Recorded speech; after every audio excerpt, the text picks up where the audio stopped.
No income tax payable up to income of 12 lakh rupees. त्योहार मनाने में लगे हुए हैं कि 12 लाख कमाने पर 0% टैक्स है। अच्छी बात है। इस वीडियो को देखते समय अपना बैलेंस चेक करो, उसका स्क्रीनशॉट लेके कमेंट बॉक्स में डालो कि आपके अकाउंट में कितना पैसा है। अरे 12 लाख जो कमा रहा है उसके लिए खुशी की बात है कि 0% टैक्स देना पड़ेगा। तुम्हारे कच्छे में छेद है। यदि आपका सपना भी है सरकारी नौकरी पाना, तो डाउनलोड कीजिए नैया पार एप्लीकेशन। यहाँ सभी कॉम्पिटिटिव एग्जाम के लिए लाइव और रिकॉर्डेड लेक्चर अवेलेबल हैं। लिंक नीचे डिस्क्रिप्शन में दिया गया। आज के इस वीडियो में मैं आपको बहुत ही सरल भाषा में समझाने वाला हूँ कि बजट 2025 से किसको फायदा होगा, किसको नहीं। आइए वीडियो की शुरुआत करते हैं नेताजी की इन घिसी-पिटी लाइनों से। This budget is also very important budget, very nice budget, very best budget for middle class people, for the scheduled tribe people. तो जैसा नेताजी ने बताया, बजट में वही है, यानी कि कुछ नहीं। पर इस राम राज्य में कुछ नहीं होना भी अपने आप में बहुत कुछ होना है। अरे भाई, मुंह में राम हो अच्छी बात है, जेब में लक्ष्मी भी होना चाहिए। इसीलिए बजट पेश होने से पहले मोदी जी ने हम गरीबों के लिए माता लक्ष्मी से प्रार्थना की है कि गरीबों को जेब में इस बार पैसा जाए। आप खुद सुनिए। मैं मां लक्ष्मी से प्रार्थना करता हूं कि देश के हर गरीब एवं मध्यम वर्ग समुदाय पर मां लक्ष्मी की विशेष कृपा रहे। तो अगर गंगा पुत्र की विनती को माँ लक्ष्मी ने स्वीकार कर लिया, तो जो गरीब पहले चिल्लर देखने को तरस रहे थे, उन गरीबों के ऊपर इस प्रकार से गुलाबी नोटों की वर्षा हुई। ओप्स, सॉरी, ये तो मोदी जी ने बंद किए थे। इस सज्जन को क्या तकलीफ है भाई? खैर, इस मनोरंजन के बाद हम अपने मुद्दे पे आते हैं कि बजट आखिरकार है कैसा। देखिए, बजट कैसा है ये आपके नजरिए पर डिपेंड करता है। आप हो कौन? आप उपभोक्ता हो, आप निवेशक हो, आप सरकारी कर्मचारी हो, आप किसान हो। फिर आप देखोगे हमारे लिए इसमें क्या प्रावधान है। यदि आपके लिए कोई प्रावधान है तो बोलोगे बजट अच्छा है, आपके लिए प्रावधान नहीं है तो बोलोगे बजट अच्छा नहीं है। कुल मिला के यह जो बजट है वो नजरिए का खेल होता है। मैं एक उदाहरण से समझाता हूँ। अंधभक्त के नजरिए से इस बजट को देखो, तो अंधभक्तों को कोई भी चीज गलत नहीं दिखाई देती है। उनके नजरिए में ये बजट नहीं है, ये एक प्रकार का ठीक इसी प्रकार से अब अंधभक्ति वाला चश्मा हटाकर चमचे वाला चश्मा लगा लो, फिर तुम बजट पढ़कर देखो। अब तुम्हें बजट में कुछ भी अच्छा होता हुआ दिखाई नहीं देगा। इस बार के बजट में 12 लाख रुपए तक टैक्स शून्य हो जाएगा, कितनी अच्छी बात है। लेकिन चमचों को नहीं दिखाई देगा। चमचों वाला चश्मा लगाकर जब बजट पढ़ेंगे तो पूरी दुनिया से चमचे केवल एक ही बात चिल्लाकर बोलेंगे कि ये बजट नहीं है, ये तो टट्टी है। तो बजट को देखने का नजरिया होता है। छात्र अपने नजरिए से देखेगा, मेरी खराब है, मेरी किसान अपने नजरिए से देखेगा, और जो लोग शेयर मार्केट में संलग्न हैं वो बजट को अपने नजरिए से देखेंगे कि बजट के आने से शेयर मार्केट में क्या लाभ हो सकता है, क्या नुकसान हो सकता है। और इस बार का जो बजट आया है, शेयर मार्केट में जितने भी लोग संलग्न थे वो आपस में खुशी खुशी केवल एक ही बात बोल रहे थे। पैसा ही पैसा होगा। इसमें कोई दो राय नहीं है कि शेयर मार्केट भविष्य का बाजार है। भारत की पूरी बेरोजगारी, गरीबी सोखने की क्षमता है शेयर मार्केट में। शेयर मार्केट कोई जुआ नहीं है। शेयर मार्केट एक स्किल है जो आज के युवाओं को जरूर सीखनी चाहिए। रील्स में समय बर्बाद करने से अच्छा है शेयर मार्केट में स्किल रखिए। बजट के अगर मायने देखे जाएं तो उसमें एक शब्द आया था विकास यात्रा, जिसमें कहा गया कि कृषि, एमएसएमई, निवेश, निर्यात, इनको आधार बनाया जाएगा और भारत को विकसित किया जाएगा। इस हिसाब से देखा जाए तो लगभग सभी क्षेत्रों को कवर किया जा रहा है हमारे बजट में। तो ये बजट बहुत अच्छा है। फिर दूसरा नजरिया, आम आदमी के नजरिए से बजट कैसा है। आम आदमी क्या चाहता है? ज्यादा से ज्यादा उसकी बचत हो। बचत कैसे होगी? टैक्स कम लगाया जाए। तो इस बजट में वो प्रावधान किया गया है कि यदि कोई व्यक्ति साल के 12 लाख रुपए तक कमाता है तो फाइनली उसको टैक्स में 0 रुपए देना है। ऐसा नहीं है कि टैक्स नहीं लगेगा, टैक्स तो लगेगा। लगभग 71,500 रुपए उस पर टैक्स भी आएगा, पर वो टैक्स वापस हो जाएगा, जिसे रिबेट कहा जाता है।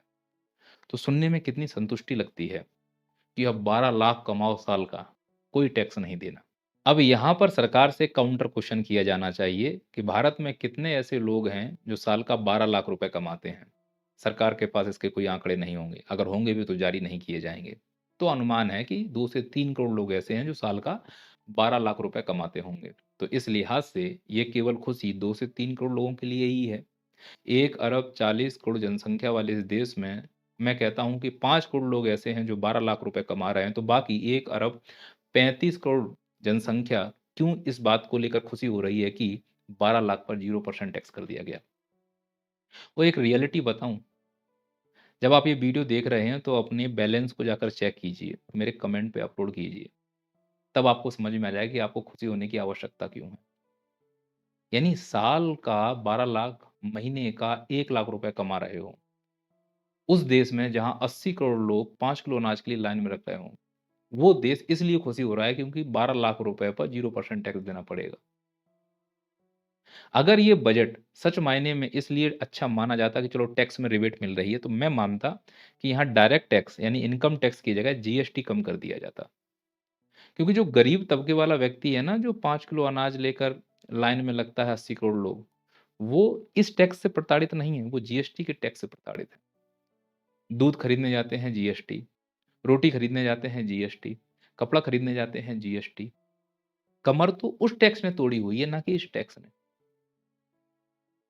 पढ़ाई पर जीएसटी, कफन पर जीएसटी, दूध दही पर जीएसटी, सांस लेने पर रह गया उस पे भी लगा दो जीएसटी। लेकिन इसमें दोनों बातें हैं। अंधभक्त इसलिए खुश हो रहे हैं कि 12 लाख पर 0% टैक्स है, लेकिन उनकी जेब में 12,000 भी नहीं है। और चमचे इसीलिए इसकी वाहवाही नहीं करने दे रहे हैं कि भाई चलो कम से कम यहाँ पर ये काम कर देते। लेकिन नो डाउट मिडिल क्लास को इससे राहत मिली है, इससे मांग बढ़ेगी और अर्थव्यवस्था में बूम आएगा। लेकिन इसकी वाहवाही कर लेना कि इस टैक्स की वजह से बजट अच्छा हो गया, मैं मानता हूँ नहीं। जीएसटी अगर यहीं पर शून्य कर देते कुछ बेसिक चीजों को लेकर, तो निश्चित तौर पर सरकार की इसमें वाहवाही होती। इसलिए इस वाहवाही को अपने नजरिए से आप देखिए। यदि आप 12 लाख कमा रहे हैं तो आपके लिए अच्छा है, और नहीं कमा पा रहे हो तो फिर ये सुविधा आपके कोई काम की नहीं है। दूसरा, बजट में प्रावधान किसी एक राज्य के लिए किया गया है। हर बार जहां जिस राज्य में चुनाव होते हैं पूरा बजट उसी को दे दो। मध्य प्रदेश जैसे राज्य जहां 29 में से 29 सीटें लोकसभा में दी गई थीं, यहाँ की हालत ये है कि बच्चे एमपीपीएससी की मांग के लिए धरने पर बैठ रहे हैं और उनको पोस्ट भी नहीं दी जा रही हैं। 2 साल से पुलिस की वैकेंसी रुकी हुई है, रिजल्ट रुका हुआ है, वो नहीं निकाला जा रहा है, पटवारी में भ्रष्टाचार हो रहा है। यहाँ ये तंत्र बनाने की बजाय उन राज्यों को पहले प्राथमिकता दी जाती है जो चुनाव में फायदा करा सके। तो जिस राज्य में चुनाव होंगे बजट उस राज्य के लिए दे दिया जाएगा। जैसे कि बिहार में चुनाव होने वाले हैं भाई, तो भाई चुनाव वाला राज्य है तो बिहार को देना पड़ेगा। गठबंधन की सरकार है भाई, सरकार बनाने में हेल्प की उन्होंने, आंध्र प्रदेश और बिहार को तो पहली प्राथमिकता दी जाएगी। तो मखाना बोर्ड की स्थापना की जाएगी बिहार में। अब पॉपकॉर्न वालों का क्या होगा, ये सोचने वाली बात है। बिहार में 3 नए एयरपोर्ट बनाए जाएंगे, कोसी नहर परियोजना आर्थिक मदद दी जाएगी, आईआईटी पटना में हॉस्टल का विस्तार होगा, 50,000 सस्ते मकान बनाए जाएंगे, 40,000 मकान हैंडओवर किए जाएंगे 2025 तक, 50 पर्यटन स्थलों को विकास किया जाएगा। पूरा खजाना बिहार पर लौटा दिया। तो बिहार वालों की नज़र से तो लग रहा है कि बजट बहुत अच्छा है। बाकी राज्य कहाँ, उसी के बगल में उड़ीसा है, झारखंड है, वो भूखा मर रहा है, उसको क्या दिया गया? हाईलाइट हो पाया? नहीं। ऐसे तो सभी राज्यों को थोड़ा थोड़ा दिया गया। तो कैसे कह दें ये बजट अच्छा है? भाई जिसको मिला उसके लिए अच्छा है, जिसको नहीं मिला वो क्यों कहेगा कि अच्छा है? या तो सभी को समान ट्रीट किया जाता, बिहार को स्पेशल ट्रीटमेंट क्यों दिया जा रहा है? वो पिछड़ा राज्य है, झारखंड से भी ज़्यादा पिछड़ा राज्य है क्या वो?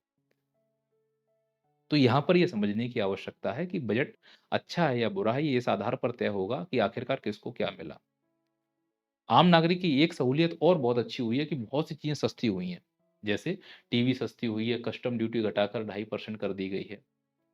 अच्छा है या बुरा है? मैं तो मानता हूँ ये अच्छा है। बच्चे मोबाइल से हटकर टीवी पे तो जाएँगे कम से कम, अगर टीवियाँ लगेंगी घर में। मोबाइल तो बीमारी बनती जा रही है। पर ये टीवी पर, मोबाइल पर हटाने से अच्छा है कि किताबों पर, कॉपियों पर, खाने पर, उन आवश्यक चीज़ों पर कम कर देते जिनकी हमें बहुत ज़रूरत है अभी। लेकिन ठीक है, जिनने जीवन में टीवी नहीं देखी है, चलो उनके पास कम से कम थोड़ा सस्ता होने पर जो उनकी संभावनाएँ होंगी टीवी तो खरीद पाएँगे, तो कुछ एक लिहाज से चलो सस्ता हुआ। ये बहुत अच्छी खबर है कि मेडिकल कॉलेजों में बढ़ेगी 10,000 सीट, हर सरकारी अस्पताल में कैंसर सेंटर खुलेगा। इससे अच्छा कुछ हो ही नहीं सकता। निश्चित रूप से कह सकता हूँ कि ये बजट बहुत अच्छा है। ऐसी खबर को लेकर तो कहा जा सकता है कि नो डाउट बहुत शानदार बजट है। 36 जीवन रक्षक दवाओं पर कस्टम ड्यूटी में छूट मिलेगी। निश्चित तौर पर कह सकता हूँ कि ये बजट बहुत अच्छा है। तो जहाँ अच्छा है वहाँ अच्छा है, जहाँ नहीं है वहाँ जबरन क्यों कहें कि बजट अच्छा है या नहीं है। तो बजट कैसा है ये डिपेंड करता है कि किसको क्या मिला। पर मैं भारत के सभी नागरिकों से इतना कहना चाह रहा हूँ कि बजट को समझने के लिए हमें दूसरों की आवश्यकता क्यों पड़ रही है और बजट को इतना हाइप क्यों मिलता है। ये तो हर साल होने वाला है। और जब बजट को ज़्यादा हाइप मिलता है और उसमें कुछ चीज़ें ऐसी बोली जाती हैं जो सिर्फ़ और सिर्फ़ पॉलिटिकल व्यू के एंगल की होती हैं, उसमें हमें फँसने की ज़रूरत ही क्या है? सरकार का ये काम है, आय-व्यय का ब्यौरा सरकार को देने का काम है, पर इस पे इतना हाइप बना देना, इसको पॉलिटिकल एक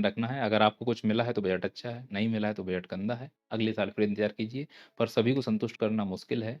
जनसंख्या बहुत बड़ी है, हमारे पास संसाधन कम है, जितना दिया गया वो अच्छा है। पर मैं ये कह सकता हूँ कि हाँ, कुल मिलाकर ओवरऑल 2014 से लेके अब तक सहूलियत के हिसाब से देखा जाए तो ये बजट सच में बहुत अच्छा है। जय हिंद, जय भारत। यदि आपका सपना भी है सरकारी नौकरी पाना, तो डाउनलोड कीजिए नैया पार एप्लीकेशन। यहाँ सभी कॉम्पिटिटिव एग्जाम के लिए लाइव और रिकॉर्डेड लेक्चर अवेलेबल हैं। लिंक नीचे डिस्क्रिप्शन में दिया गया है।